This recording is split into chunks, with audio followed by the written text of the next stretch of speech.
You do not have a blank problem. You have a wisdom problem.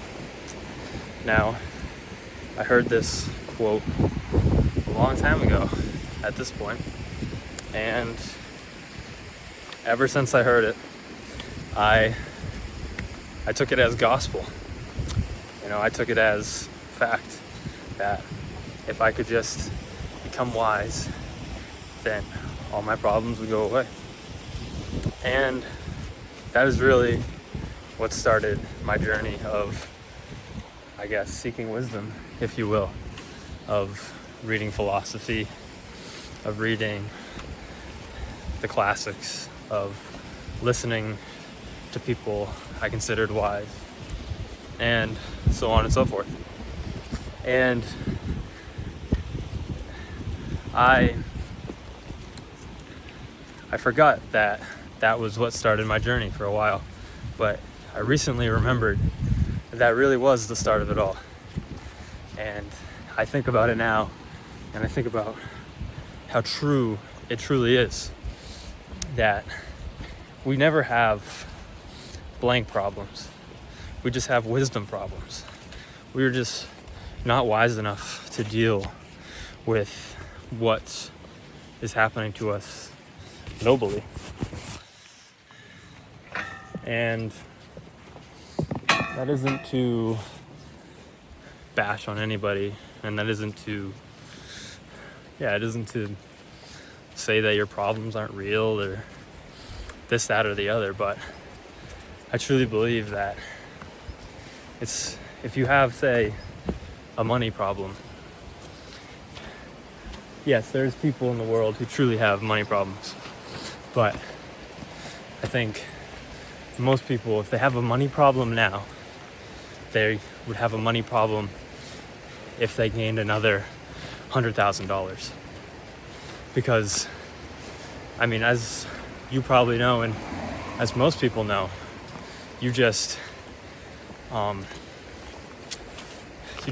improve your lifestyle the more money you make. So if you have a money problem now, chances are that you're not going to have one just because you have a couple extra $100,000 is absurd. And I think I think all great philosophers would agree, but I think especially the Stoics would agree, because we have Seneca saying a flaw in a situation is a flaw in yourself. And what else is that than lacking wisdom? You say there's a flaw in the external world, and Seneca says no, there is a flaw in the internal world. That is why you believe there's a flaw in the external world. And I think countless other philosophers would agree and add to the point with their own wisdom. But I think it's a particularly Stoic view that, the internal world is all that matters, and it is the things within, not the things without, that ruins one's life, that trouble us. Epictetus also says, and this used to be my favorite quote, and it's still one of them, but I kind of bounce. If I'm reading Seneca, then Seneca becomes my favorite philosopher and the best Stoic. And if I'm reading Epictetus becomes my favorite philosopher and the best Stoic. And if I'm reading Marcus Aurelius, then he becomes the best philosopher and the best Stoic. So right now I'm reading Seneca. That's why I've been talking about Seneca so much. But Epictetus once said, "What else is a tragedy but when we place our well-being in an external?" And I've thought about that a lot, because it's so true. What else is a tragedy? You look at what people call tragedies, and it's people who placed value in fortune. You know, if you fortune can only take away the things that fortune has given, and fortune cannot give anything internally. And that's why the Stoics believe the internal pursuit is the pursuit that we should embark on. And I think most philosophers agree, not as maybe passionately as a Stoic would, but I think they agree nonetheless to a certain degree. And the fact that we don't have problems, we just have wisdom problems, I think is a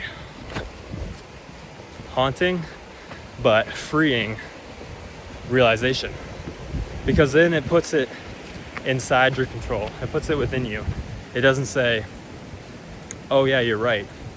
You know, you have an external problem that you have no control over, that no matter what you do, you cannot be certain that it gets fixed, or it turns into something that is in your favor.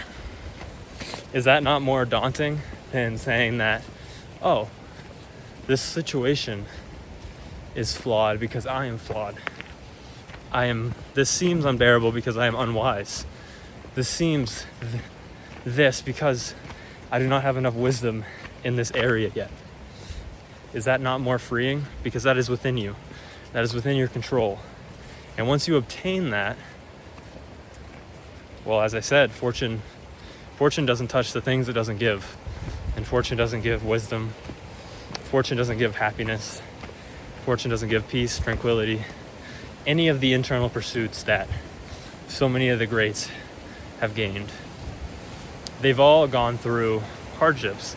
They've all gone through hard times in the external world. And they did not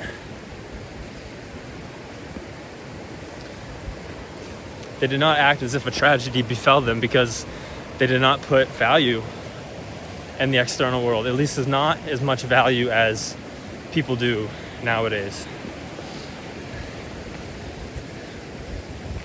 So I think it's just extremely valuable to, one, put the control back in our hands. Say, this is not so-and-so's problem. This is not so-and-so's fault. This is not anyone's fault other than my own and my lack of wisdom and understanding of how to deal with this situation. And I think that's the first step to truly changing your situation. Because how can you expect to solve a problem when you don't even know the root of the problem? You're attacking branches and you expect the whole tree to fall.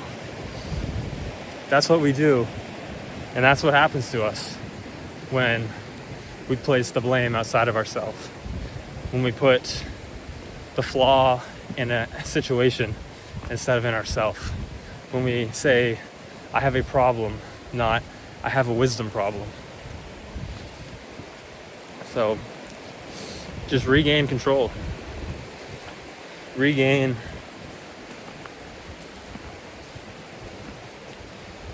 or just gain in general.